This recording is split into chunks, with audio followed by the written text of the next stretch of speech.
Welcome, ladies and gentlemen, to this broadcast. Thank you so much for your continued support always.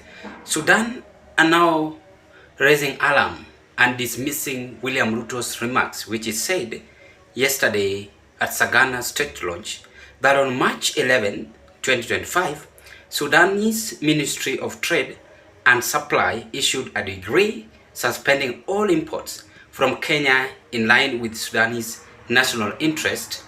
This decision has fully been implemented, and since then, no Kenyan products, including Kenyan tea, have been imported into Sudan.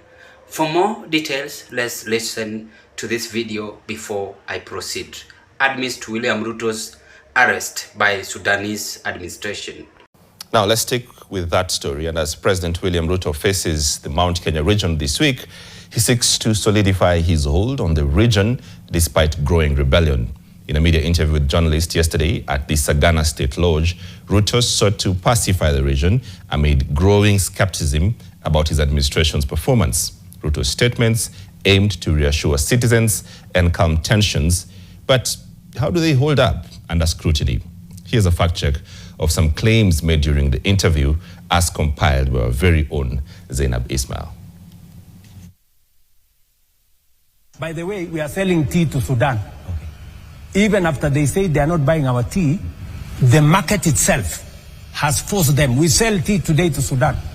A day after these remarks, the Sudanese embassy in Nairobi issued a statement refuting President Ruto's claim, asserting, and I quote, on March 11th of 2025, Sudan's Ministry of Trade and Supply issued a decree suspending all imports from Kenya in line with Sudan's national interests. This decision has fully been implemented, and since then, no Kenyan products, including Kenyan tea, have been imported into Sudan.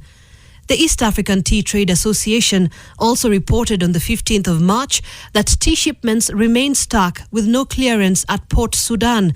They further confirmed to NTV that by today, the situation remains the same. Have we stabilized the education of the children of Kenya? Yes. When I came into office, nobody knew what CPC was going to happen. Many parents they did not know what was going to happen next. We have sorted out the challenges with CBC. I have hired 76,000 teachers in 2 years. It's never been done by any government. CBC has faced issues from teacher training to issues with infrastructure. A June 20th, 2024 High Court ruling upheld CBC's legality, but challenges linger with many schools still lacking proper infrastructure and properly trained teachers. However, there has been progress indeed, but not fully fixed. On the issue of the 76,000 teachers hired in 2 years, by mid-2023, TSC hired 50,550 teachers. In 2024, 46,000 interns were made permanent, but many were already counted, bringing new hires to about 56,000 to 60,000 by September of 2024. Ruto planned 20,000 more hires for 2025, but there is no data to back that those extra teachers have been hired to reach the 76,000 figure. That now that we have stabilized the economy, inflation has come down to 3.5% from 9%. Our exchange rate has stabilized substantially. Our foreign reserves were now close to $10 billion.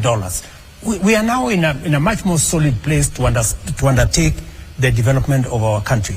Well, according to the Kenya National Bureau of Statistics, the year-on-year inflation rate in September of 2022 was indeed 9.6%, driven by high food and fuel prices amid global supply shocks and a domestic drought. But despite the lower rate, food insecurity remains a harsh reality for millions, with many people still lacking basic food because prices, while down, aren't low enough and the purchasing power of Kenyans has gone down. So another 400 kilometers, mbali na 560 ya Maumau, barabara zingine 400 kilometers hapa Mlimani. Almost a total of 1,000 kilometers ya barabara inajengwa hapa Mlimani. President Ruto indeed relaunched the Mau Mau Road network in February of 2024. However, nationally, 1,037 kilometers were built by June 2024 under Ruto's administration, but no data shows the claim of ongoing 400 extra kilometers underway in Mount Kenya alone by March of 2025. The 1,000 kilometers total claim is quite a stretch. Zainab Ismail, NTV. You've watched and listened to that video clip, ladies and gentlemen, but before I carry on, good morning and thank you so much for your continued support in this broadcast. It is my hope and prayer that this video is going to find you well in good health. There is one thing I've learned in this life. Don't talk too much, speak less, and work smart. The second thing, William Ruto is losing his dignity as a president. The third thing is forcing issues. He knows ground is hostile and now demanding things work for him easily. Of course, cannot happen that way. The third thing, Ruto is not a straightforward person or a man. As a man, you need to be straightforward. Kama una, do it and go away. Then fourthly, as a leader, trust in God and work smart to the people and also globally. Now look at this total embarrassment President Ruto facing in his administration. He has said it in social media. Sudanese are responding back negatively. It shows how he lies to the people. Then fifth, Ruto is a pathological liar. He's lying to the people. Yet he's a leader. That is what is happening. I had to rush to this video because it is not making sense at all. This is a lesson which we should learn. Let's learn to speak the truth in leadership. Not only in leadership alone, in this life. Kama kuna live your own life. But to president, he takes things normally, just speaking anywhere. How can Sudanese embassy say this, yet they are in Kenya? It means it is true. It is true. Anywhere Ruto will go will be rejected because of his lies. This is not the first time our president is being embarrassed. It's so shameful. It shows how 2027 they are going to rig again election because the ground is hostile. I'm speaking the truth. Let us be honest to ourselves because leadership is all about honesty. It is all about working smart and delivering your promises.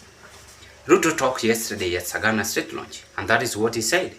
So Sudanese embassy are not mad. They are speaking the truth.